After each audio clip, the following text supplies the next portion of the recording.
checker les recettes de Noël. Ouais, regardez ça tout de suite. Alors donc du coup, pas grand chose à l'arrière.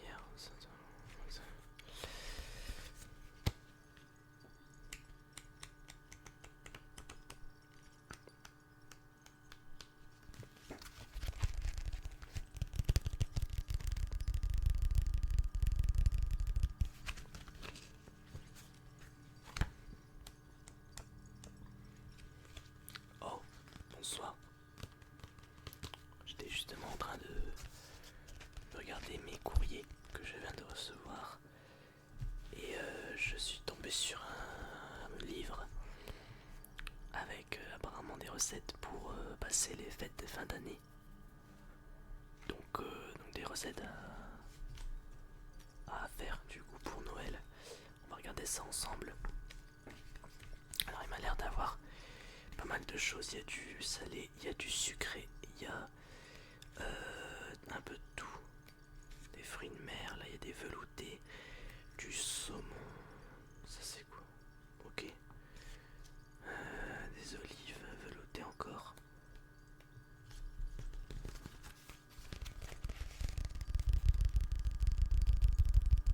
Ok, on va regarder ça maintenant. Alors donc, nous avons du coup, on va mettre au pif. Alors on a les coquelets au moril et gnocchi pour 8 personnes. 15 minutes de préparation et 55 minutes de cuisson. Les ingrédients, nous avons 80 g de beurre mou, 40 centilitres de crème liquide entière, 2 cuillères à café de maïzena, 100 g de gnocchi, 2 gousses d'ail, 6 coquelets, 3 citrons, 4 oignons et 90 g de moril. Je vais vous montrer ce que c'est.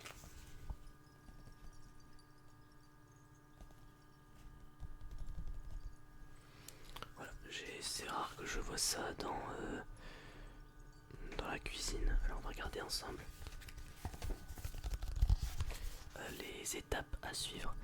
Donc nous avons donc préchauffé le four à 180 degrés.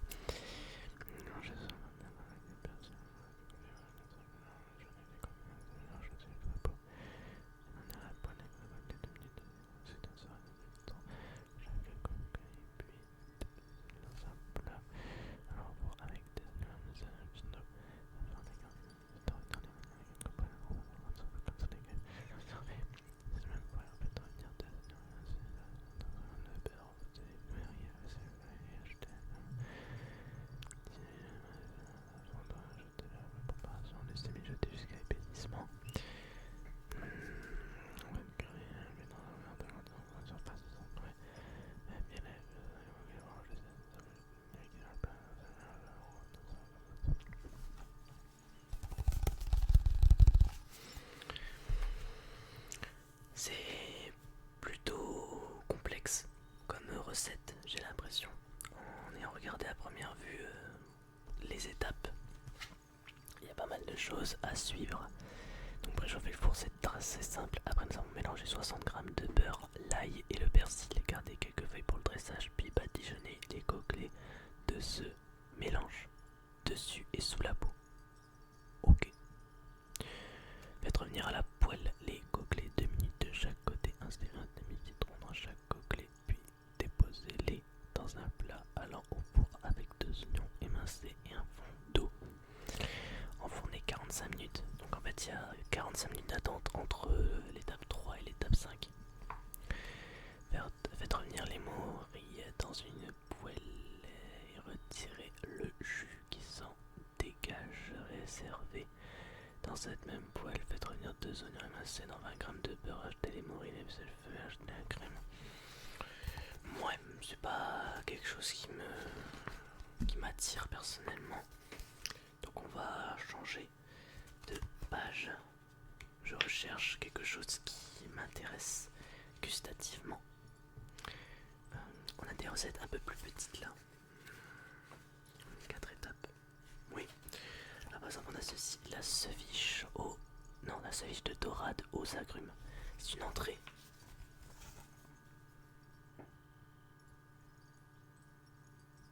Voilà, je sais pas du tout ce que c'est.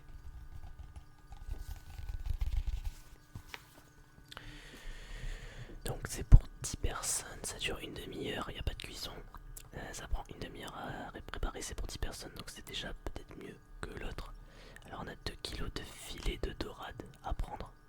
En même temps pour 10 personnes. 30 grammes de gingembre frais, un citron vert, zeste et jus, une orange, zeste et jus, une échalote, une demi-botte de coriandre, 3 cuillères à soupe d'huile d'olive vierge extra, une grenade, sel, poivre. Bon, les ingrédients sont plutôt corrects. Préparation, 1 heure avant la préparation, congeler les filets de dorade afin de faciliter la découpe. Ouais, ça va. 1 heure avant, du temps que tu le sortes. Ouais. Ok. Râper. Alors râper le gingembre et les zestes d'agrumes très finement. Ok. Ciseler l'échalote et la coriandre. Gardez quelques feuilles pour le dressage. Ajoutez l'huile d'olive, puis mélangez. Pressez le citron et l'orange et ajoutez les jus à sa préparation. Encore d'eau, frais, salé, poivré. En fait, ouais, vraiment tous les ingrédients vont dans l'étape 2 quoi. Tu balances tout dans l'étape 2. A l'aide d'un couteau, affûtez, émincez le poisson à l'horizontale en fines lamelles et disposez-les sur les assiettes. Ouais. Versez la marinade et disposez des feuilles de coriandre puis quelques graines de grenade.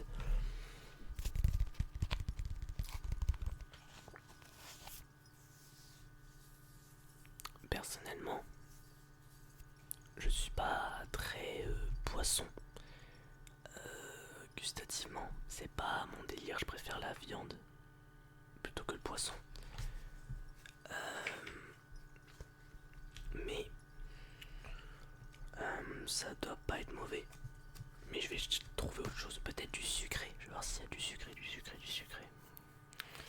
Donc on a... Ah bah voilà.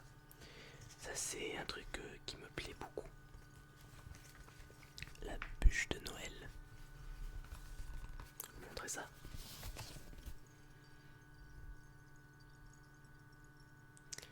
Voilà, une belle bûche de Noël. Alors c'est une bûche pâtissière ou c'est une... Non, c'est une pâtissière. Oui, c'est une pâtissière. Alors pour 8 personnes, 30 minutes de préparation et 10 minutes de cuisson. En soi ça va. C'est juste la préparation qui est un peu longue. Dans les ingrédients, il y en a beaucoup.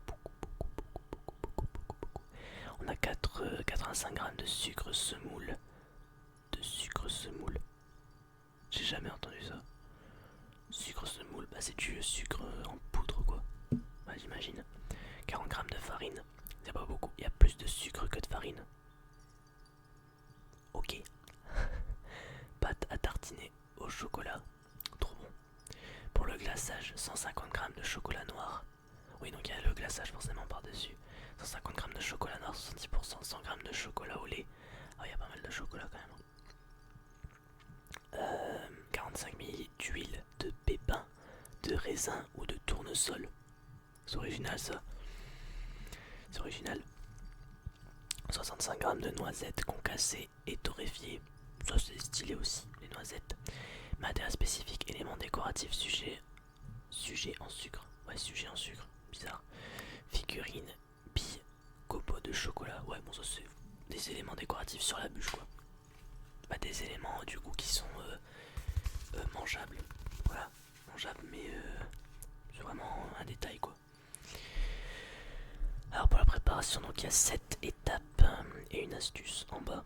Astuce pour un glaçage plus fort en cacao, vous pouvez remplacer le chocolat au lait par 100 g de chocolat noir. Oui, c'est logique. Étant donné qu'il y a plus de sucre dans le chocolat au lait que dans le chocolat noir. Séparez les blancs des jaunes d'œufs. Enfin, il y a plus de cacao en tout cas dans le chocolat noir. Séparez les blancs des jaunes d'œufs. Montez les blancs en neige. Bon, ça c'est assez basique. Avec 40 g de sucre. Mélangez les jaunes avec le sucre jusqu'à ce qu'ils blanchissent. Ajoutez la farine. Incorporez doucement les blancs en neige. Ça c'est comme tout gâteau, on va dire. Les étapes pour tout gâteau. Sur une plaque recouverte de papier cuisson, étalez la préparation de manière homogène en formant un rectangle. Enfournez 10 minutes à 180 degrés. Ok. Sortez la génoise du four. Décollez-la délicatement et enroulez-la dans un torchon humide pendant 10 minutes. Ça, je me rappelle que le torchon humide est un élément assez important pour la bûche pâtissière. Déroulez la génoise et tartinez-la de pâte au chocolat. Roulez-la sur elle-même pour former la bûche. Ok. Préparez le glaçage, faites fondre le chocolat au bain-marie. Ajoutez l'huile et mélangez. Ajoutez les noisettes concassées, mettez-en de côté pour le dressage, mélangez. Ok. Et enfin recouvrez la bûche du glaçage et parsemez du reste de noisettes, décorez la bûche selon vos envies. Alors par contre, montez les blancs en neige. Ah d'accord, ok, en fait il y a 85 grammes de sucre en tout, mais en fait je me disais, où sont les 45 autres grammes? Parce que la première étape c'était avec 40 grammes de sucre. En fait il faut les mettre avec les jaunes d'œufs, jusqu'à ce qu'ils blanchissent. C'est ça. Donc 85 grammes de sucre et 40 grammes de farine en tout. Il y a énormément de sucre. Il y a le double de la farine. Et à la fin on a ça. À la fin on a une bonne bûche de Noël pâtissière. Un truc super bon. Alors ça c'est une recette qui pourrait m'intéresser pour le coup. C'est une recette qui m'intéresserait beaucoup. Donc à voir.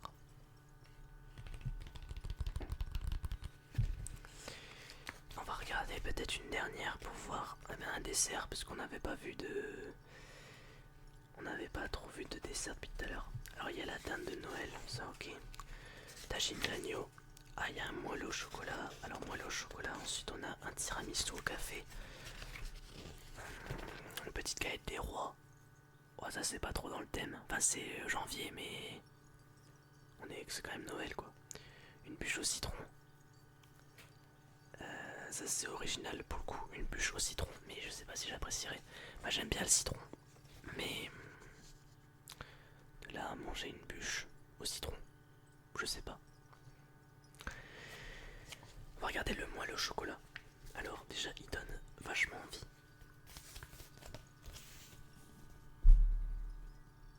Juste là. Il donne vachement envie, pour le coup. Alors on va regarder ça ensemble. Alors nous avons, donc pour 6 personnes, 10 minutes de préparation et 20 minutes de cuisson. Il y a plus de cuisson que de préparation, ça c'est logique. Alors ingrédients, nous en avons 6. On a 125 g de beurre, plus 10 g pour le moule. Bon ça c'est assez un détail, c'est un peu un détail les 10 g de beurre pour le moule, c'est pas forcément 10 g. 200 g de chocolat noir 65%. C'est logique, étant donné que c'est un moelleux au chocolat. 175 g de cassonade. C'est bon la cassonade en plus, c'est très bon. 70 g de farine, une pincée de sel et 3 œufs. Ça me semble être des ingrédients assez corrects pour 6 personnes. Préchauffez le four à 180 degrés. Ok. Il reste encore 3 étapes. Dans une casserole, faites fondre le beurre et ajoutez le chocolat coupé en morceaux. Ok. Donc ouais, tu mets le beurre, tu mets le chocolat au fond. Et logiquement, je suppose que tu dois laisser fondre le chocolat. Ajoutez le sucre, la farine et le sel. Mélangez, retirez du feu et ajoutez les œufs un à un. Ok. Versez le mélange dans un moule beurré. Enfournez pendant 20 minutes. Le dessus du moelleux doit être craquelé. Et en piquant la pointe d'un couteau dans le gâteau, celle-ci doit ressortir couverte de chocolat. Laissez refroidir avant de démouler. C'est vrai que la technique pour voir si le gâteau est cuit ou autre chose, souvent c'est quand il est pour vérifier s'il est cuit. Souvent on met un coup de couteau au milieu pour voir si la texture comment elle est ou des choses comme ça. Mais ouais, c'est pas mal. Ce livre m'a l'air plutôt pas mal. Je pense que je vais regarder ça un peu plus en détail prochainement. C'est plutôt stylé.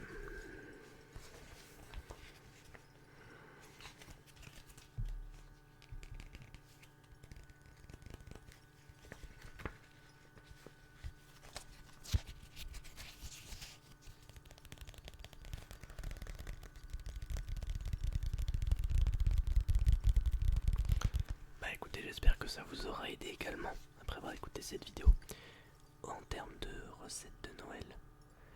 J'espère que ça vous aura aidé à trouver votre bonheur entre 4 recettes, donc 2 desserts et 2 plats, enfin une entrée et un plat. Donc ouais, je vais sûrement regarder de mon côté un peu plus en détail les différentes recettes qui sont proposées pour voir si j'en fais pas une. À voir du coup mon frigo si j'ai tous les ingrédients nécessaires, mais ça permettra d'avoir un repas de Noël plutôt stylé. Et puis là on a tout, on a entrée, plat et dessert. Bah je pense, attendez, on va vérifier ça d'ailleurs. Ah bah voilà, il y a un sommaire juste là. Alors on a des bouchées, des entrées, des plats et des desserts, c'est ça. Alors je vais vous dire tout ce qu'il y a dedans. Alors en termes de bouchées, donc j'imagine que c'est des mises en bouche quoi, des amuse-gueules. Bouchées au radis noir, saumon et fromage frais. Des dattes farcies, feuilletées au brie, à la dinde et aux cranberries. Œufs farcis au saumon fumé. Roulé de concombre au thon. Velouté de châtaigne au foie gras, ça c'est très particulier. Panier feuilleté aux olives et parmesan. Ok. C'est spécialement Noël. Je veux dire que c'est des plats spéciaux pour Noël. En entrée, on n'en a pas beaucoup par contre, on en a que 6. On a des briques de Noël, le saumon gravlax, le velouté de potimarron et châtaigne, terrine de canard aux pommes, ceviche de dorade aux agrumes, ça c'est ce qu'on a regardé. Velouté de courge butternut. La courge butternut c'est super bon par contre. Ça c'est une dinguerie. Rôti de porc à l'orange, coquelé au morille et gnocchi. Ça on l'a vu tout à l'heure. Rôti de poitrine de dinde aux fruits rouges. Il y a pas mal de viande là-dedans. Saint-Jacques snacké et fondu de poireaux. Ouh, ça doit être pas mal. Ça doit être vraiment pas mal par contre. Risotto safrané aux langoustines et d'huile de parmesan. Ouais. Dinde de Noël, classique. Tagine d'agneau au pruneau. Ça par contre non, j'aimerais pas je pense. En dessert donc moi le chocolat on l'a dit tout à l'heure. Tiramisu au café. Pourquoi pas. Ça peut être intéressant à goûter. Une bûche au citron on l'a vu tout à l'heure. Petite galette des rois on l'a vu tout à l'heure. Flan au caramel et à la vanille. Très simple mais qui peut être efficace s'il est bien fait. Gâteau renversé à l'orange. Gâteau renversé à l'orange, je sais pas quelle est la particularité du gâteau quand il est renversé. Bûche de Noël, on l'a vu. Gâteau aux carottes et à l'ananas. J'aime bien l'ananas, mais allié à la carotte. Bon, après, ça dépend. Si c'est comme un carotte cake, ça devrait aller. Parce que le carotte cake, j'aime bien. C'est pas trop fort. Mais carotte et ananas, à voir si l'alliance fonctionne bien. On a pavlova aux agrumes et cheesecake et coulis de fruits rouges. Cheesecake et coulis de fruits rouges, c'est très classique aussi.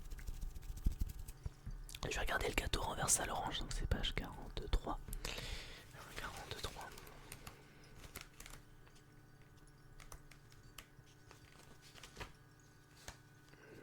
La page 38 là. Donc, attendez, on va faire comme ça déjà. Alors il est là. C'est quoi la différence du coup? C'est quoi la particularité de ce truc? Il n'y a pas l'air d'avoir une grosse...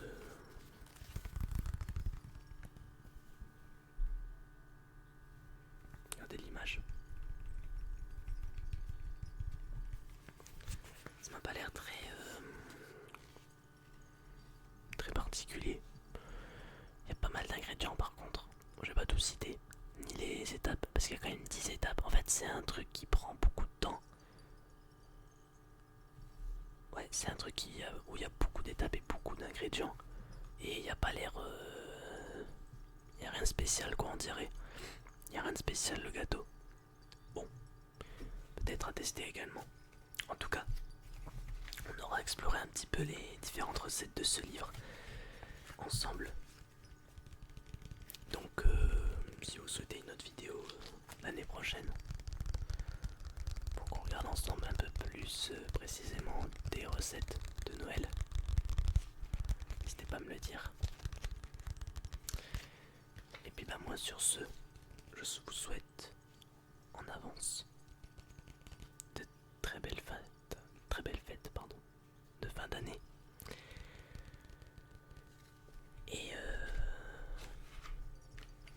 Et puis je ne sais pas quand est-ce qu'on se reverra, mais si d'ici là on ne se voit plus, je vous souhaite à tous de passer un excellent Noël. Et on se dit bien évidemment rendez-vous en 2024, parce que je continue bien évidemment YouTube en 2024. Et donc voilà, sur ce, bye tout le monde.